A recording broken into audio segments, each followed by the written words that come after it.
Du 5 au 26 juillet, vivez le Festival Off d'Avignon sur Speed Radio. Interviews, spectacles, rencontres, le théâtre se vit ici. Bonjour, nous sommes actuellement au Festival Off d'Avignon. Je suis en compagnie de Thomas qui joue dans Super Freak, ou comment écrire un film d'horreur américain sans se fatiguer. Je tenais à ce qu'il dise le nom de son spectacle lui-même pour pas qu'il y ait de problème au niveau de la prononciation américaine. Donc toi, tu es au théâtre Les Lucioles, c'est ça, à 22h30, tous les jours sauf le mercredi, jour de repos. Tu te reposes déjà vraiment ou pas? Si je me repose, Ouais. j'ai hâte d'être ce soir pour me faire un petit jour de repos. Oui, c'est un spectacle assez physique. Le physique est vraiment spectaculaire. Et ce serait quoi le pitch que tu pourrais nous donner en donnant envie d'aller voir la pièce? Alors nous sommes en 2006, c'est dans l'Amérique de George W. Bush. Alex, Jesse et Brianna, trois personnages clichés des films d'horreur, danseurs hip-hop, ont trouvé une maison vraiment pas chère en Louisiane.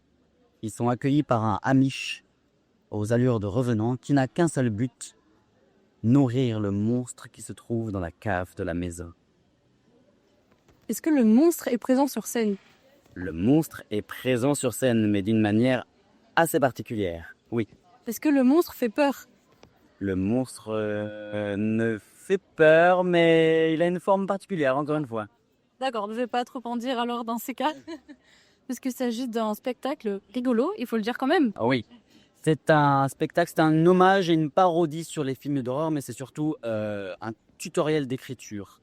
On donne en 1h15 toutes les trucs et astuces, les clés d'écriture, en l'occurrence d'un film d'horreur, aux spectateurs. Donc en fait, on va constamment sortir de l'histoire pour expliquer aux gens, parler aux gens. Les spectateurs font vraiment partie du spectacle et leur donner quelle scène inclure, comment faire, mettre des jumpscares, mettre telle scène, une scène d'exorciste, une scène de spiritisme, une scène de massacre à la tronçonneuse. Tout ce qu'il faut pour faire le meilleur film d'horreur américain. Oh, it's amazing. D'ailleurs, ouais, tout à l'heure, je te demandais si ça arrivait à te reposer par rapport au fait que ce soit Super Freak ou comment faire un film d'horreur américain donc sans se fatiguer. Donc voilà, c'était une transition ratée, mais vraiment tant pis. Qu'est-ce que vous voulez dire? Vous êtes combien d'ailleurs sur scène? Vous êtes plein? On est 5 sur scène et je pense qu'en tout, il y a une quinzaine de personnages. On fait tous beaucoup de personnages. Moi, j'en fais 5. 5, ok. Et je fais Miguel, Chucky, le prêtre exorciste, un caméléon. Et le dernier, je ne peux pas le dire. Ce serait un petit peu gâcher la fin. Faut pas gâcher la surprise. Et comment t'en es arrivé dans ce projet? Eh bien, c'est notre deuxième spectacle de la compagnie. Le premier s'appelait Polar, ou comment écrire un polar suédois sans se fatiguer, qui était donc adapté d'une bande dessinée suédoise de Henrik Lenz. C'est notre metteur en scène Marc Rizzo qui avait adapté la bande dessinée. Et on a repris le concept de comment écrire sans se fatiguer et on a injecté les films d'horreur. En fait, on a vraiment ce concept-là de comment écrire quelque chose sans se fatiguer. Et on peut l'adapter au western, l'adapter aux comédies romantiques, aux films d'espionnage. On a fait les polars, on a fait les films d'horreur qu'on présente cette année à Avignon. D'accord, mais pourquoi sans se fatiguer? Alors sans se fatiguer, c'est parce qu'on est dans la parodie, on est dans l'hommage et on utilise les ficelles de chaque genre. Les films d'horreur, le monde de l'horreur est très codé, très cliché. Et on prend tous ces codes, tous ces clichés, on les démonte et on les remonte avec notre propre structure. Donc il y a le côté sans se fatiguer, c'est aussi comment une petite troupe de théâtre qui n'a pas trop de moyens, qui galère un peu, monte un spectacle et malgré les problèmes techniques, malgré les problèmes d'ego entre les comédiens, malgré les problèmes de la difficulté à monter un spectacle, continue et va jusqu'à la fin du spectacle. The show must go on. Yeah, et tous les comédiens, chacun d'entre vous, vous avez pu vous dire tiens, j'ai envie qu'il y ait tel film d'horreur, comment ça s'est fait? Alors on a coécrit avec Marc Rizzo, encore une fois notre metteur en scène, et Boris Bégard et moi-même. Donc Boris et moi, on est 2 comédiens dans la pièce. Marc Rizzo, c'est notre metteur en scène. On a écrit ensemble, on a visionné beaucoup de films d'horreur. Moi, je suis un gros fan de films d'horreur de base, donc je me suis refait tous les classiques. Et puis après, on s'est beaucoup renseigné sur l'horreur. On a même eu des thèses, des choses, vraiment tout sur le milieu de l'horreur. On a découvert qu'en fait, c'était un genre très codifié, très intéressant, avec vraiment on s'est vraiment intéressé aux films d'horreur américains parce qu'il y a vraiment une dualité sur l'Amérique, un paroxysme, c'est très intéressant. Et puis l'actualité joue en notre faveur aussi au niveau des États-Unis, etc. Et puis de toute façon, les films d'horreur américains, c'est ceux qui font le plus d'entrées. Les plus connus en tout cas, les plus gros films cultes sont les films d'horreur américains. Donc on est parti de ça et en fait on a rajouté les films qu'on aimait, quelle scène on peut parodier. Évidemment il y a des films cultes comme L'Exorciste, donc là on ne pouvait pas ne pas la mettre. Massacre à la tronçonneuse, des haches, des fantômes, tout ça on était entre guillemets obligé de le mettre. Et voilà. Ok, très bien. Et ce serait quoi ton top 3 de films d'horreur préférés? Celui qui était enfin, le top 3 des films qui te font le plus peur, on va dire. Les films qui me font le plus peur, je suis obligé de mettre Massacre à la tronçonneuse parce qu'il est vraiment fantastique. Je mettrais quoi d'autre? Je pense que je mettrais Midsommar, qui est vraiment très très très particulier. Et le dernier, je n'arrive pas à retrouver le titre, Sinister. Il est terrifiant. Il est horrible, il m'a traumatisé ce film. Il est affreux et surtout la scène de la tondeuse à gazon, c'est très très compliqué de regarder à ce moment-là. C'est très flippant. Sinister, c'est bien là où les personnages font chute aussi, non? Non, c'est celui où les enfants se mettent à faire des choses pas normales. Qui tuent leurs parents. Et ils vont tous chute, ils vont... Alors oui, si, c'est ça, ils font de chute. Et l'idée, c'est qu'ils partent de la maison, ils sont condamnés. Et évidemment, à chaque fois, ils partaient de la maison. Il y a ces personnages dans la pièce. Il peut y avoir des personnages un petit peu comme ça, mais nous, on a beaucoup plus rigolo que ça. En tout cas, là, tu fais remonter un traumatisme. Et c'est une pièce qui dure combien de temps à peu près? 1h15, entre 1h10 et 1h15. Là, on va avoir le droit bientôt à la musique d'Avignon, vu que nous sommes dans les rues. Oh, il y a sur les gens de se calmer, donc finalement, parfait. On te dit que vous étiez combien de comédiens, pardon, au total? On est 5 comédiens sur scène. Et il y en a qui dansent. Il y en a qui dansent, il y en a qui se battent, il y en a qui courent, il y en a qui se cachent. On a des changements de costume très rapides. Il y a beaucoup de choses dessus. Chacun a sa spécialité? Pas vraiment, on fait tous plus ou moins des chorégraphies, des combats. C'est assez varié pour tout le monde. Des cascades? Des cascades, il y a un combat de catch entre Chucky et Brianna, en effet. Wow. Et t'as fait quoi comme une formation pour en arriver là? J'ai fait une formation de théâtre. J'ai fait les cours Simon à Paris. Comme à peu près 70% des gens du spectacle. Et puis voilà, après oui, j'ai fait un stage de cascade par exemple, pour un peu lui former, pour pouvoir apprendre à tomber par terre, à faire des chutes, etc., pour faire des combats scéniques. Mais c'était pour avant la pièce? C'était plutôt pour cette pièce-là, ouais. Ouais, tu donnes à fond alors, pour cette représentation. Oui, ça donne à, c'est ça. Et la compagnie, donc elle est sur différents projets aussi? Oui, la compagnie, elle est sur différents projets. Donc, on avait fait Polar, c'était avant la pandémie de Covid. Ensuite, on a créé les films d'horreur. Et moi, je suis en train de construire un spectacle jeune public qui s'appelle Le Monde du Carton, où on quitte est absolument en carton. Décor, costume, accessoires, en carton. Dans le monde de l'horreur ou... Non, pas du tout. C'est un petit enfant un petit peu malheureux qui est harcelé et qui du coup se réfugie dans un monde un peu étrange et tout est en carton. Et il va devoir petit à petit retrouver le goût à la vie et trouver les armes dans ce monde-là pour vaincre son harcèlement dans la vie réelle. Et en tout cas, donc, par rapport à Super Freak, bien que ce que tu dis soit un excellent sujet, je pense, de conversation, toi, on te voit à chaque fois déambuler dans la rue d'Avignon avec une tronçonneuse. C'est ça, je suis habillé en Chucky, parce que c'est très visuel, tout le monde reconnaît Chucky. Et une tronçonneuse, alors c'est un petit peu un crossover, mais c'est pas grave.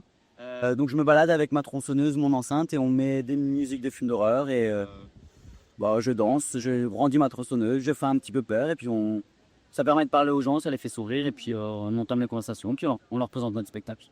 Vraiment, leur réaction, c'est quoi en général? Ils se marrent vraiment, ils prennent le flyer, ils viennent? Ils sont plutôt amusés, même très amusés. Je me fais prendre en photo, je pense, 50 fois par jour.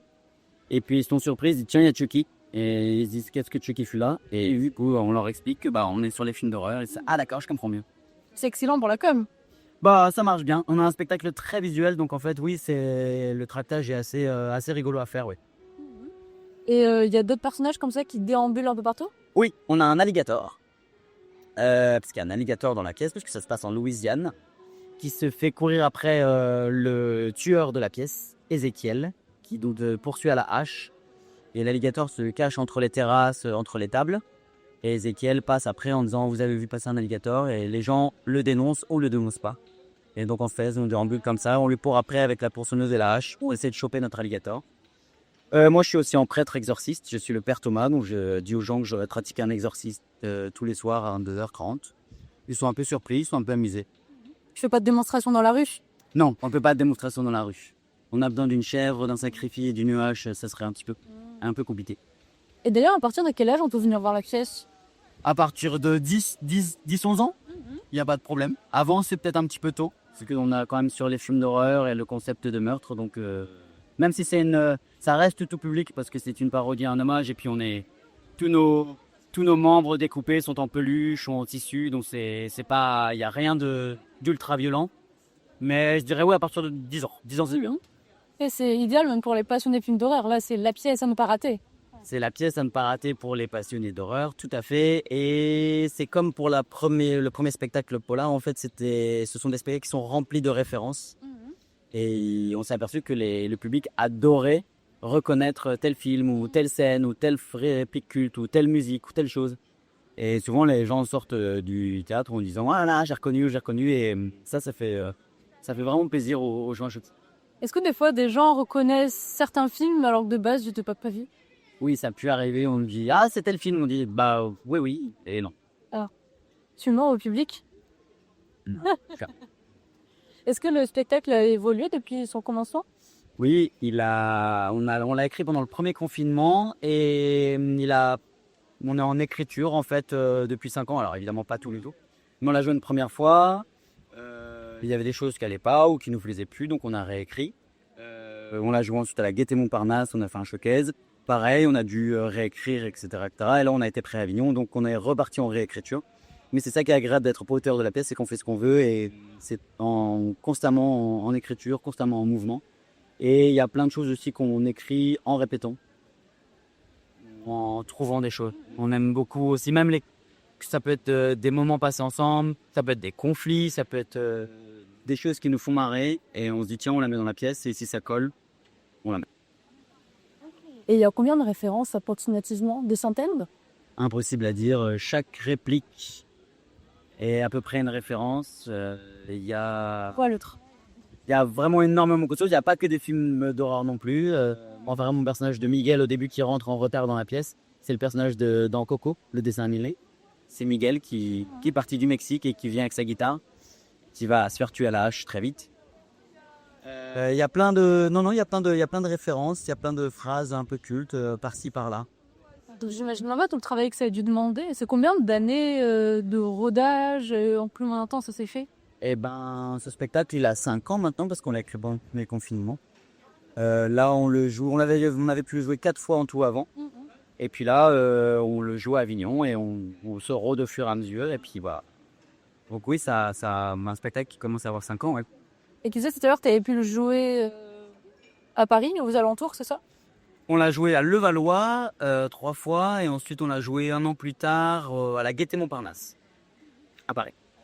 Et tu aimerais revenir à la capitale avec ce spectacle? On aimerait revenir à la capitale avec ce spectacle, oui, tout à fait, trouver une belle salle parisienne et on aimerait aussi faire une tournée. C'est pour ça aussi qu'on est là à Avignon, c'est essayer de trouver des théâtres qui nous accueillent et pourquoi pas des partenaires qui nous aident à faire une tournée ou une programmation parisienne, tout à fait. Et quand tu es arrivé donc, dans ce théâtre toujours actuellement au Festival of d'Avignon, comment ça s'était? Ils ont fait confiance directement au projet? Parce que c'est original comme concept. C'est original comme concept. C'est un de nos comédiens qui était au Luciole l'année dernière quand on a tabidji le spectacle. Et puis ça leur a plu, le concept les a fait rire. On a fait une captation quand on a joué à Paris.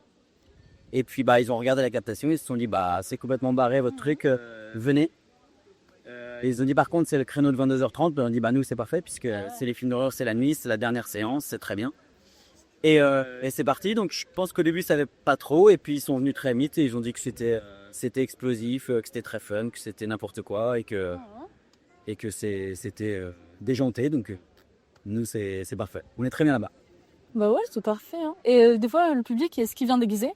Non, le public ne vient pas déguisé. Je crois que le public là à Avignon, ils savent pas trop ce qu'ils viennent voir.